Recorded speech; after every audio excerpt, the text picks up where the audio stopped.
Hi, welcome back to Web3 Whispers, where we talk to the gigabrains and the creators of Web3. I'm Mathias with the co-host Steeb here. Hey guys, today we have Llama and Kami from Ikusa, which is well, I'll let them introduce themselves and I'll let them talk a little bit about the project. Llama and Kami, you guys want to introduce yourselves? Just go ahead and tell us like a little bit about who you are, how you got into Web3, how you got into the NFT space, and how you ended up with Ikusa. Yep, no worries. I'll go first. Thanks for having us, guys. Really appreciate you taking the time to listen to us. And hello, all Of course. listeners. So, guys, my background is manager over at Ikusa. And my how I ended up there was I got into the NFT space somewhere during the mid of last year.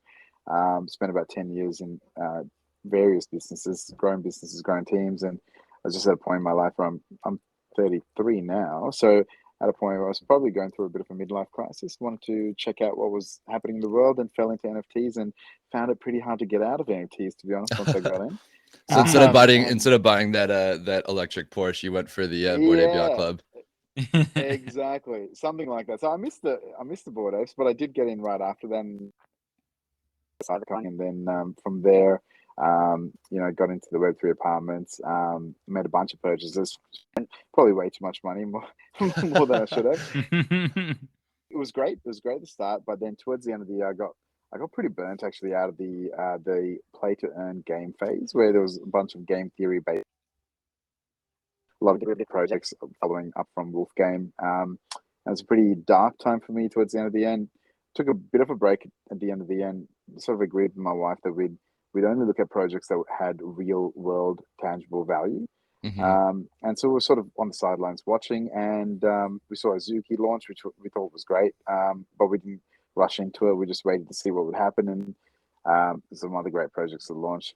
We saw Ikusa come out, and we just thought, oh, it's probably going to be another Azuki derivative, but we gave them a chance, and we saw that they were doing a lot more content around their process, and they were being extremely transparent in how they were developing their brand and how they were developing their fashion and their actual art as well, which I'm sure Kami will touch on soon.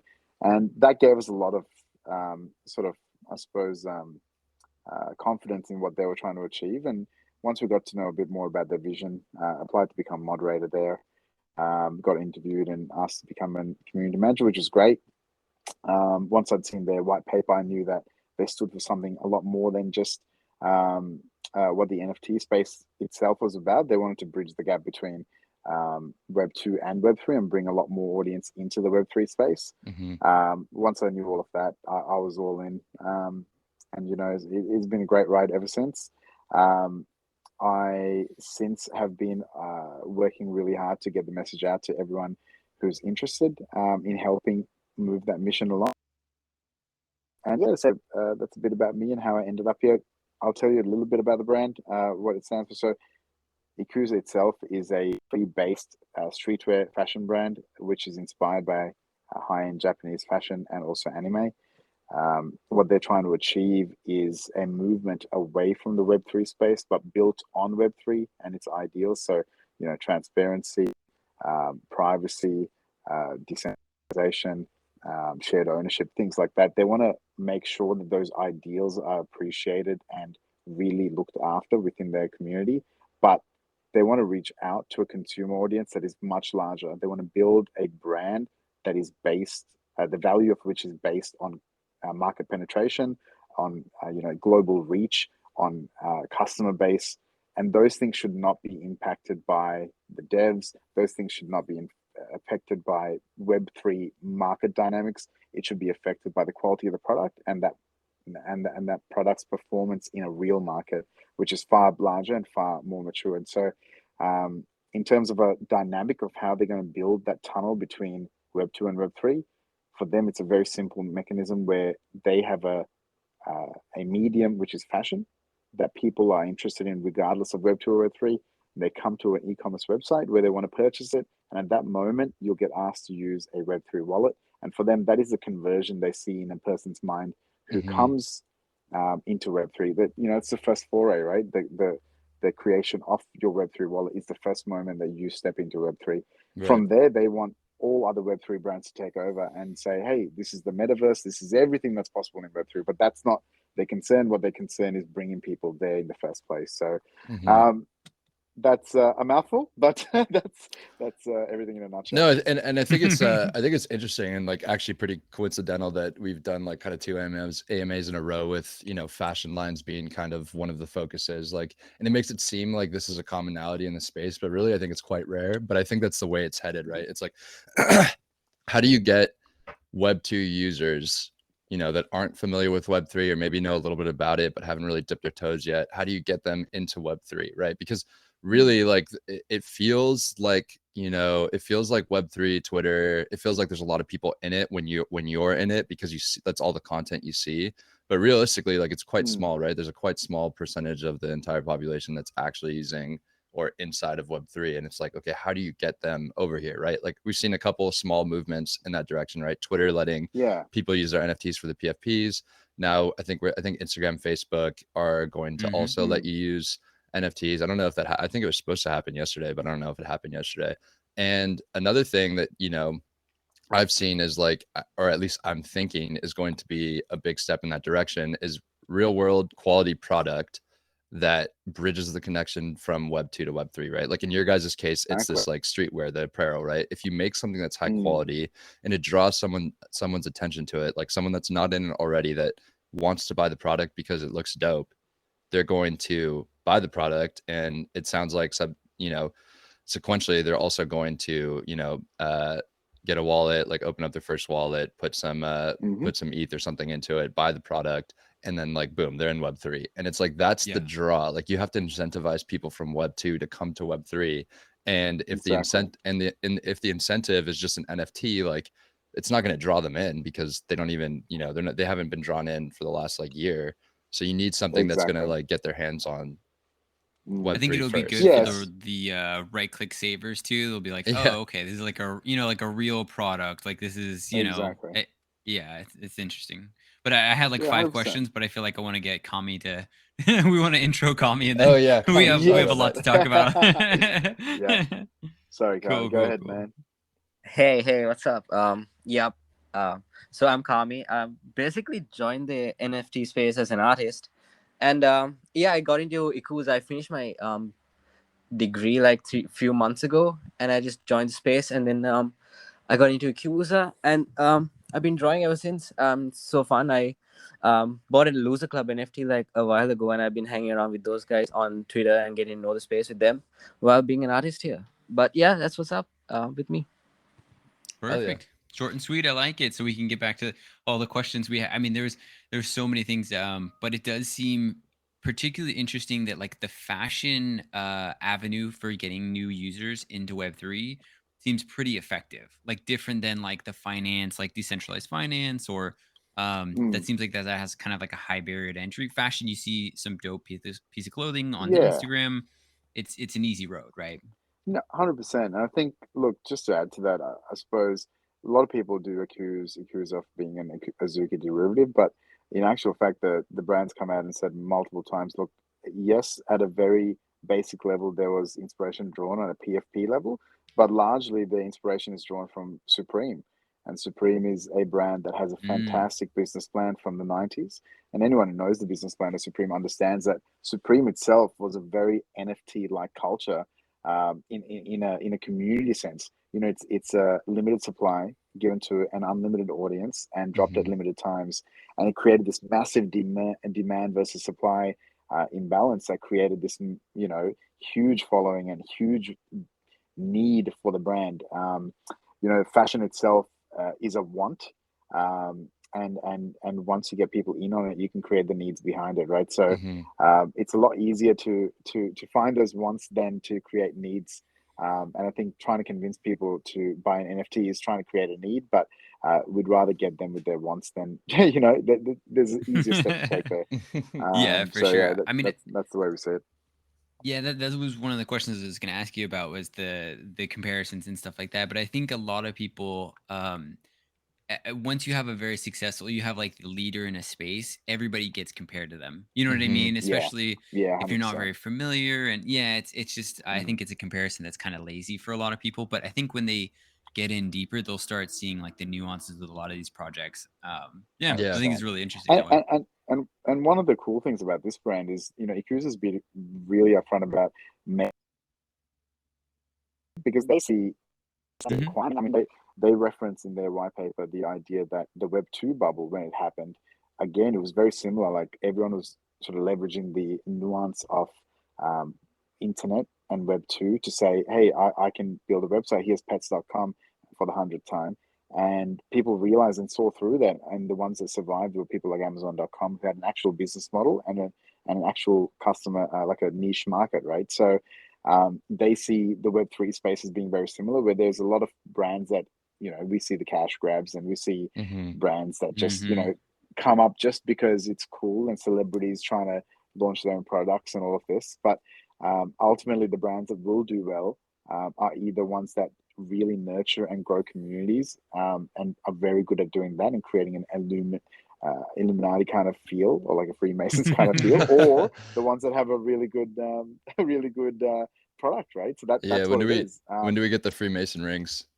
Yeah, the cult of Ikusa. I'm ready. That. I'm ready to join. No, I mean, I think that's a really fair point too, and I think the lazy comparison thing is also a fair point. I feel like with NFTs and projects within that space, you know, if there's not a nuance between two projects that have like similar art style, then like, okay, maybe that comparison is fair.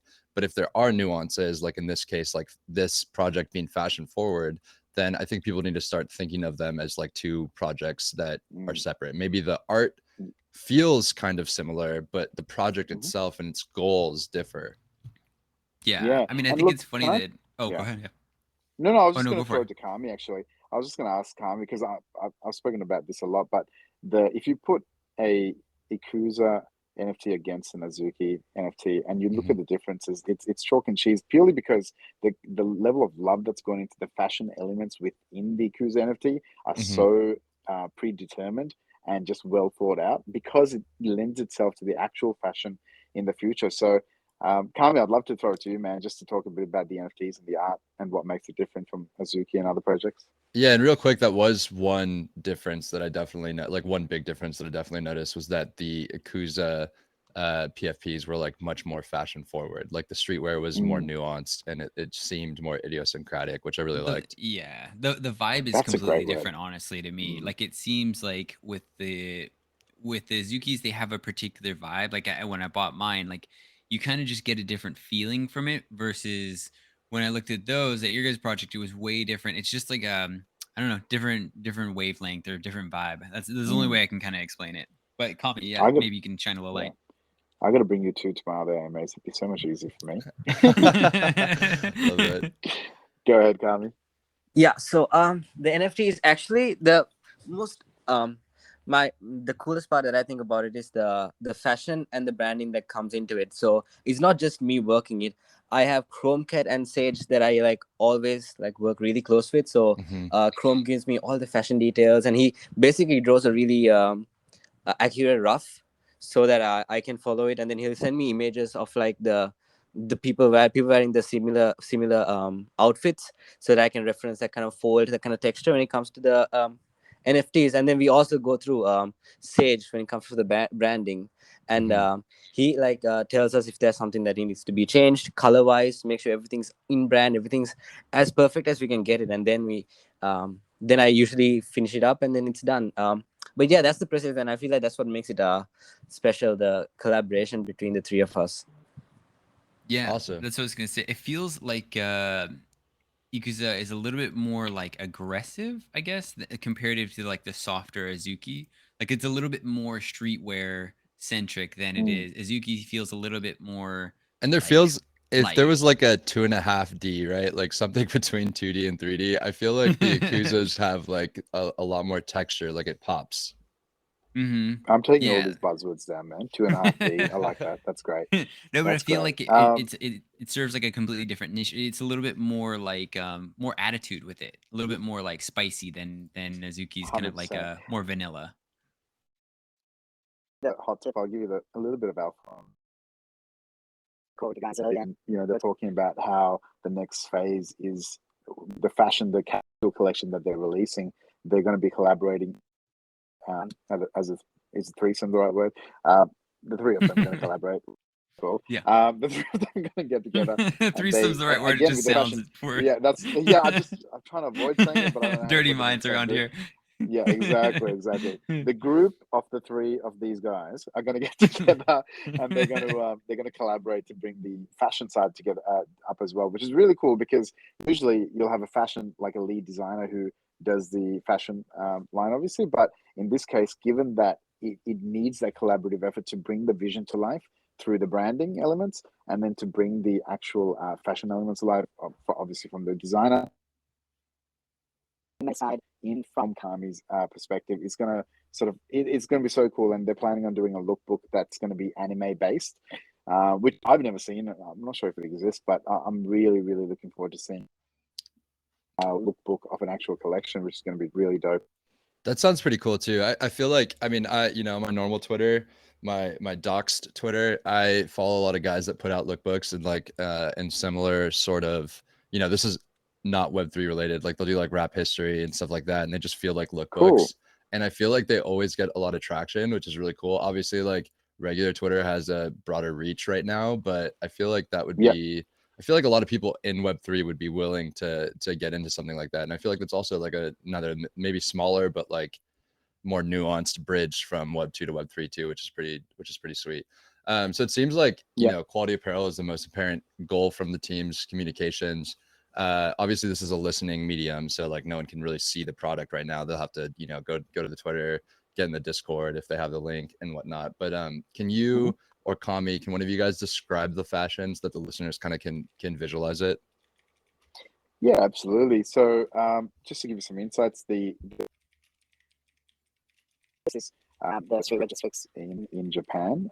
Chrome Cat's probably the most it's not on this call, but I can tell you the districts he refers to regularly are Harajuku and Shibuya. And there's some other districts in there as well, but he draws inspiration from those regions. He draws inspiration from brands like Off-White, from Supreme.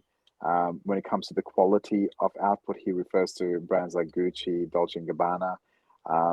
He's looking to hit that perfect mix between anime and streetwear and premium high-end fashion.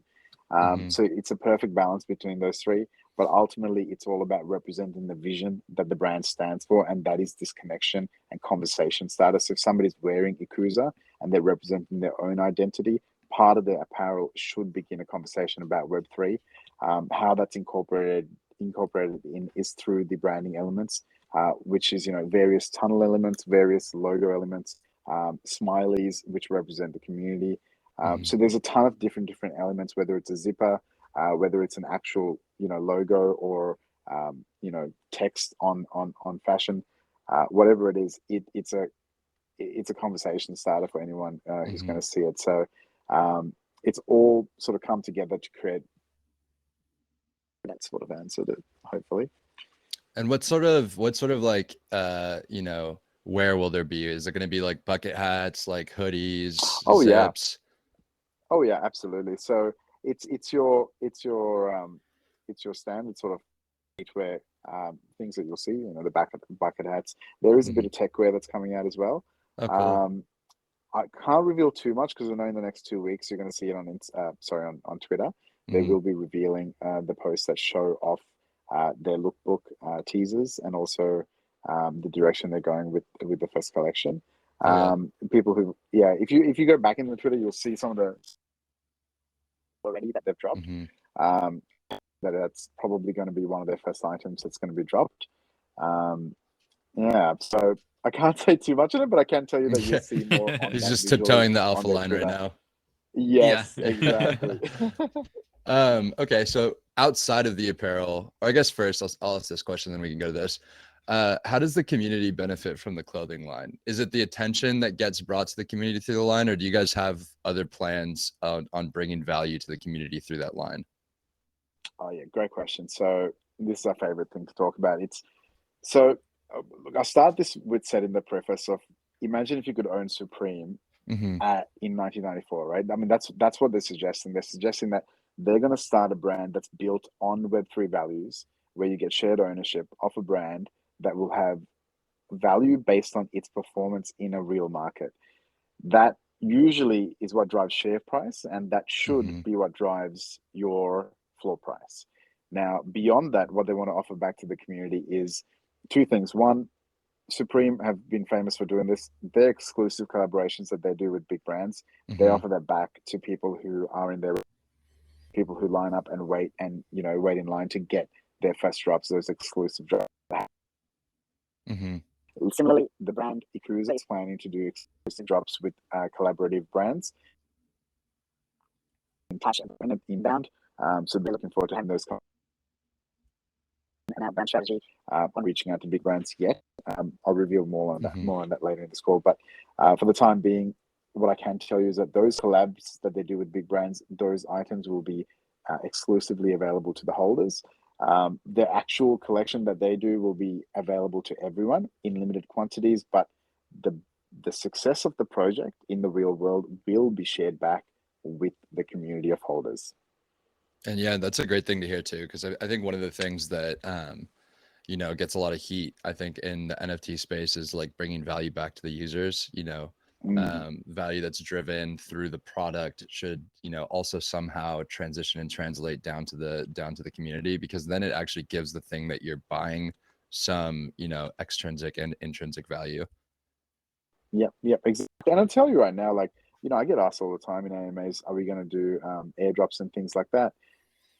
The response really, airdrops use interest until the next thing, right?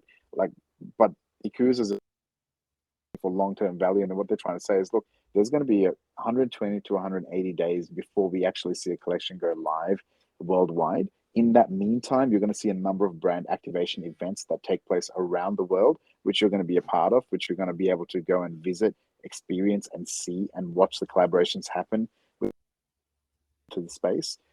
They're not really big on trying to keep your interest through sort of gimmicky kind of drop that you do just to keep the interest just for the sake of it. They've been very firm on saying, you know, that's not what they're about. We understand that it works, but it's just not something that they're about. So they want to be very transparent about this is a long game. And if you're in this because of the maturity of the Web2 space, and you're part of it because you're in Web3. Yeah, that makes a lot of sense, actually, though. It does seem like you guys are taking a different tact, which is really refreshing to see. Like, because a lot of the Web3 native projects that kind of start here have a very similar roadmap. You know what I mean? It's like it's like Hive and then Mint, and then there's like maybe there's land, and then maybe there's a coin, and then there's like a merch line. You're like, okay, it's like the same playbook over and over again. So it's kind of nice to see people that aren't scared to break the mold, because there could be repercussions, but if you're confident, then it works out even better, right? Like, it works for the people that really believe in it, and if you guys can deliver on it, which I think you guys can, then it works out 100x better than just the cookie cutter stuff. Let me see. I wanted actually. I got one real quick. Yeah, go guys. Yeah. So I think we've talked a lot about the inspiration for the apparel, but I want to understand. I know that anime, you know, Japanese culture, Japanese art, a lot of those things translate down to the NFTs. I just want to like get a little bit of understanding, and maybe Kami's better suited to answer this since this is what he works on, but just want to get a little bit of an understanding of like what sort of anime, you know, specifically, or, you know, maybe by genre, do you think inspires the PFPs for Ikusa? We lost Llama there for a second, so I think he got rugged. But I think he cut out there in that last one I was wondering. But Kami, you still with us? Yeah, I'm here, guys. Oh my Okay. God, Llama's gone. All right. Yeah. I'll hit him up while you're talking. All right, dope. No worries, though. Yeah, with the anime thing, what I do is usually I asked Chrome Cat when it comes to the fashion, he sends me anime references specifically for each outfit almost.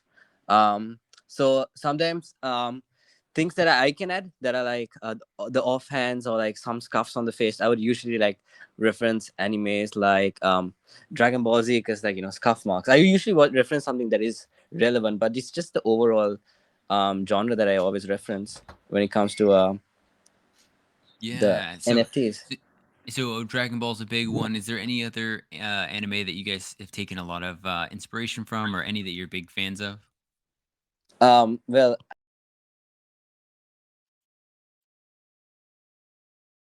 stuff like I think it's called Kimno Nama, and that whole fun animation, everything that whole company makes is like a really good reference. It's just aesthetics also. When I look into it, like sometimes I would like ask Chrome, yo, do you know something that has like this very specific thing? And he'd be like, you know what, man, yeah, there is. And then he'll send me some link, and then he'll be like, yo, use this. So it's just a lot of it. I don't specifically get into one anime that I reference. It's just all of it, because they also technically have a similar aesthetic, so that I can like use that and resonate it into my style when it comes to the NFT as well. So yeah, that's how I approach the different animes. Yeah, so just sorry about that, guys. No, you're good. No worries. It kind of worked out seamlessly since we were asking Kami anyways, so no worries. Oh, awesome. No, so that makes sense, and so then I guess just to water that down a little, or not water it down, but make it a little bit more specific. So it really just depends on the PFP. Like for whatever specific piece you're working on, you kind of just reference different anime styles, different specifics within anime, like you said, like Dragon Ball Z with the scuff marks. Of course, Goku always comes out of fight looking like his shirt's like completely ripped off. Exactly. Yeah. Okay, pretty cool. So let's see. What are you and the team, and I guess both of you guys can answer this. What are you guys most excited for in this project? It can be something that we already know about, or if you want to drop a little bit of alpha with less specifics. I think things that interest me usually are around solving big problems, and for me that's been a big thing for me in business, throughout the last 15 years. And for me, this particular problem that we're facing is a huge one, where you're trying to overcome this massive obstacle of changing the patience of people at a community level. It's so easy to launch merchandise and fake it as fashion, but to launch real fashion and to go through manufacturers who are the same manufacturers people use for ASOS and Superdry and Tommy and Calvin. It takes 180 days to keep the attention of people through that period. Is a massive challenge and a massive undertaking. I think that's what excites me the most, is knowing that we have to do this in a different way, and the success of this project might lead to an entire movement in maturity of the entire space. And I think that's really exciting, because if we do this right and people do copy it, and because that's what we want, well then the whole space is going to be way better off. And it'd be really cool. I really do see this world heading away from the whole. It's heading towards an anti-government sentiment around the world. People really not trusting governments all around the world, and I think the world will head more and more towards decentralized ecosystems. And why not start with business, right?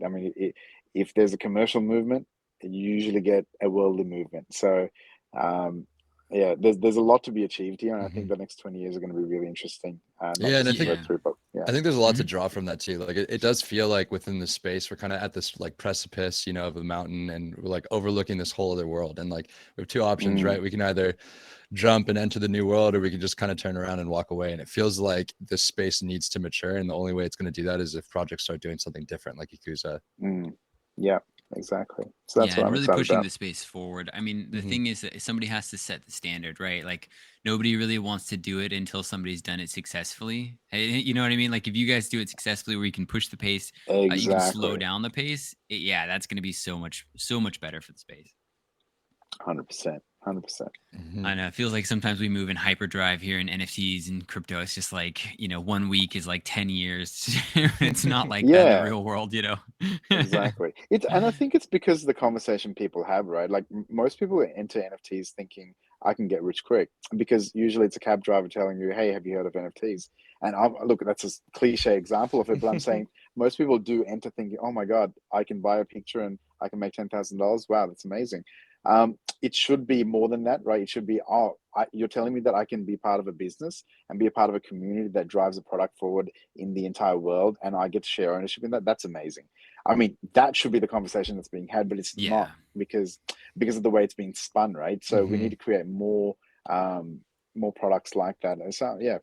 Anyway. Yeah, that's what I'd like to ask. Like, so what was the kind of 0 to 1 moment where you realized, crypto or NFTs was going to be the next big thing, or it kind of just clicked for you? Because it seems like it has to kind of click before it goes from like, oh, a picture worth $1,000 or $10,000 to like, oh, it's a digital international brand that's all, on Web3 and based on smart contracts and stuff like that. So what was that moment that clicked?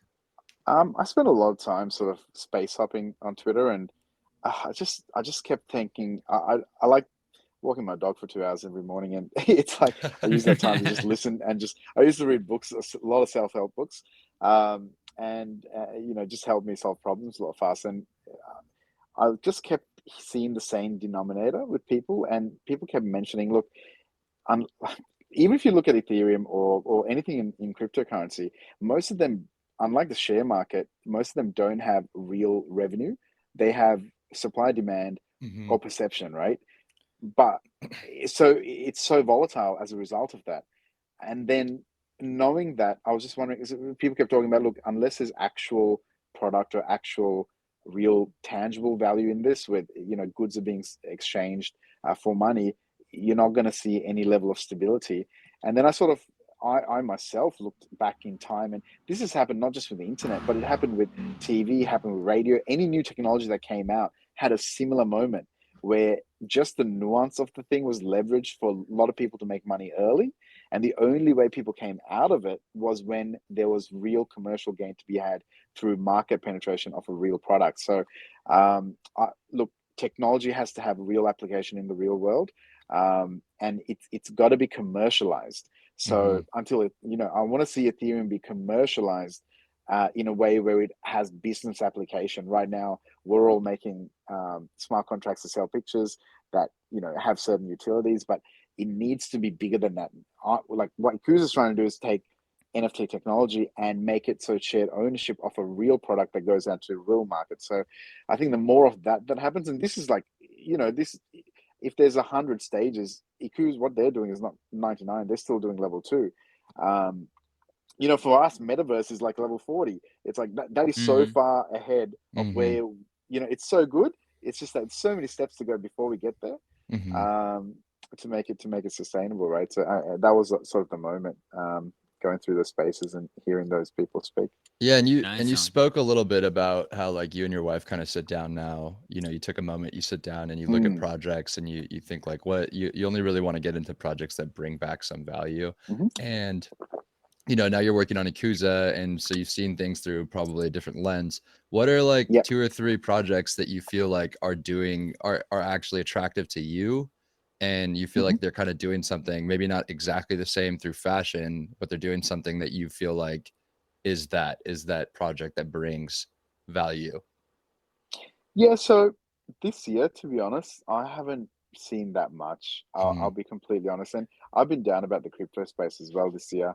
I was a lot more energetic last year. Ikusa is probably the only one that I'm sort of really putting all my bets on at the moment. Energy-wise, at least. Obviously, financially, I haven't put anything in until they're mint. But energy-wise, that's where I'm putting my energy. That's where my bets are at the moment. Like most people, most of my crypto's in red at the moment on my Excels. Last year I was really big on blue chip projects, and for me that meant, like I said earlier, Freemason type or Illuminati type projects where it's like the community is the utility, and that makes sense. I thought it was really clever what Gary Vee did back in the day when he sold tokens that also doubled up as access to his events, which is clever, obviously, and that's a very simple method of utilizing it. But yeah, I'm an owner of I think over 100 NFTs, and the ones that are doing well still for me are the World Wide Web apartments. And again, it's really community driven. Like it's a Ready Player One derivative. The concept is sort of to bring everyone into this space, like it's their own metaverse. But the more time you spend in it, the more you realize how fictional it is. Is that the word fictional? I think that's the right word, fictional. And it's like you just keep getting deeper and deeper into the metaverse, and you're not really sure how real anything is anymore. And I know that there is a place for that. I just don't feel like it's right now. I feel like right now the focus should be Web2 into Web3, not Web3 deeper into Web3. Yeah. I don't know. You guys tell me. I mean, I'm biased. Well, I was going to ask, like, have you ever thought of doing a utility project, like one of those passes, basically where you just go and help guys talk to their wives about letting them invest in JPEGs online? I feel like that would be a really good one.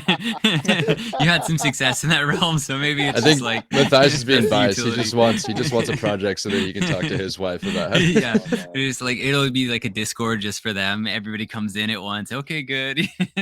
Llama is going to talk to you about why JPEGs are the future. See, it's not just me, honey. No. Oh my god! I can already see it. She's going to buy How to Lose a Guy in 10 days if Ikusa doesn't do well. I can tell you that much. But I'm pretty confident. You get one pass, and then it's like we get one pass. It is definitely hard. There, it's funny though. Like it's hard to defend investments that like do have really funny names too. You're like, okay, Shiba, Kiki, Inu, Elon is definitely like the future. It's gonna replace Bank of America. It's like okay, that's a bit of a jump, but online fashion brands that are like international, have real people that can execute on it. I feel like when you're new to the space, you can't tell the difference. It's only once you've been in for a while that you're like, oh, that's quality. Like you need some reps to see it. So it's good. 100%. I like him. 100%. So yeah, just on that actually, the fashion. I'll just quickly touch on that. So the team, they've got a dev on board who was just doxed this morning actually, and he is very high up in manufacturing circles out in Sri Lanka, and his background is about 10 to 15. I think it's 12 years. He said 12 years in manufacturing, taking products from design through to delivery, working for clients like Calvin Klein. I think I name dropped some of them earlier. Calvin Klein. Who else? ASOS, Michael Kors. So a lot of big brands. Sri Lanka is famous for producing people like Nike and Victoria's Secret. Just really high quality garment production comes out of that country. And so looking forward to the value that he brings to the team as well. And I think he's not an NFT person and he's not a Web3 person. He's a real Web2 technical manufacturing dev, which is really refreshing to see. So I'm looking forward to how he helps brands sort of realize their design vision for the clothing line. Yeah, and I feel like a lot of people in Web3 have this like weird bias where they feel like they want people on their team that are like specifically like Web3, like NFT, crypto, DeFi experience. But I really think that like a lot of Web2 seasoned, vets can bring a lot of value to Web3 because a lot of what happens in Web2 ends up getting, kind of injected into Web3 projects. And I think like a lot of people have like a natural, it's kind of weird. Like people have like a natural aversion to like big Web2 type season teams because I don't know why, like we have like this weird, like exclusivity, like Freemason type clanship with the people in Web3. But like, obviously like the only way this space will grow is if we bring more people in. One, if two, the teams are delivering. And I feel like, this sort of Web2 season vets can bring a lot of value. Yeah, and I think people mistake too, like, or they think like, oh, if you're gambling, then maybe you want an influencer that's just Web3 influencer, and it's just like a pump and dump. Like if you just want a pump and dump, then yeah, like you want somebody that just has like the juice kind of on that side. But like if you want a real product, you need people that can deliver and that have experience doing these things. You can't have an anon that doesn't know what they're doing or that has no experience. You need professionals that can get products shipped. So it's going to be an eye opener for people. You know what I mean? I think now is when we're going to see people that actually can ship products in this bear market. We're going to see like the wheat separate from the shaft a bit here. And I have two project related questions. One's two big focus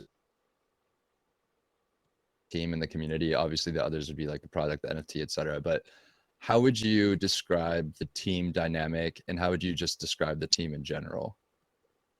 Yeah, sure. So I'm privileged and lucky to be able to speak to the team regularly. I get to interview them regularly and speak to them as a unit, which is awesome. And look, for me, what I feel is that the team is extremely collaborative. They don't refer to the artist as an artist, or the fashion designer as a designer. They refer to everyone as a dev. For them, dev means developer, and development for them is brand development.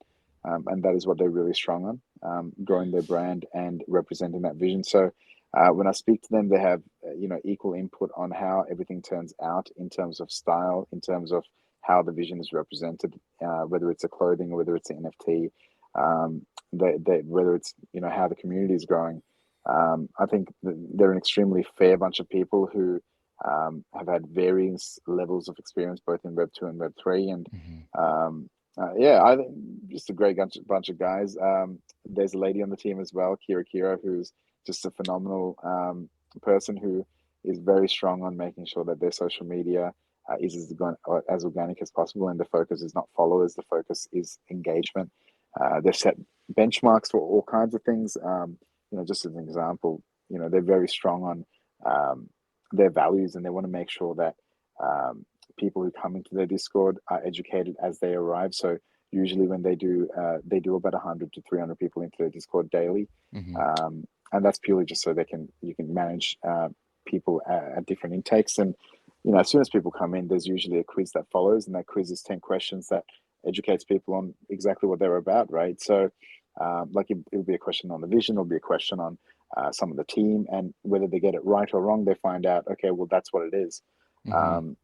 It's all just a process of just nurturing, educating the community. So I wanted to bring the community into this conversation, because when you say team, for them, their team extends outside of all the devs into the community, and the moderators and the community managers. So you can see how much I'm dedicated to the team, and you'll see that with the rest of the community managers and the mods as well. It's everyone's just in a really proud place about Ikusa and what they're about, and really happy with the team dynamics. And how would you describe the community and maybe also the team's relationship with the community? So the community itself is one that's very far from an WAGMI and LFG culture. They're really more about being as coherent as possible in what they're trying to talk about.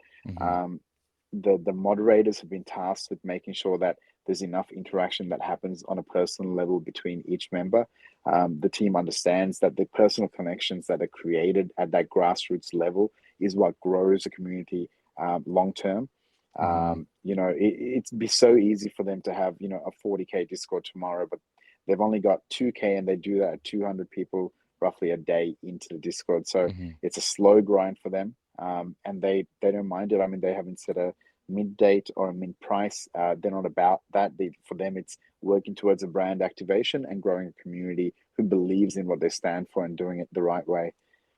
Right. And I think that's incredibly important too. I agree. It's actually a point I made in the last AMA too. This value that needs to be realized in the relationships between different community members, because ultimately the bonds that people forge in those communities for specific projects is kind of what gives them resilience to downs and ups, right? Knowing that someone else is, one, there for you, but two, also going through the same thing, whether that be successes or failures, is really important, because then there's a discourse between the community. I mean, that relationship with the team and the community is equally important, I believe, because there needs to be some level of interaction there. But I think, if you have a really strong community, not just a strong community that believes in the project, but a strong community that interacts with each other and enjoys that and leverages that, then I think that brings a lot of value to the project. Yep, 100%. Totally agree. Is there anything, any final comments or anything like that? And then Steve, if you want to wrap up, we can. I want to jump in at the end. No worries. I just want to say I really appreciate this kind of conversation I've had with you guys. I think you guys have been awesome, and it's been a real pleasure. I hate the formal AMAs.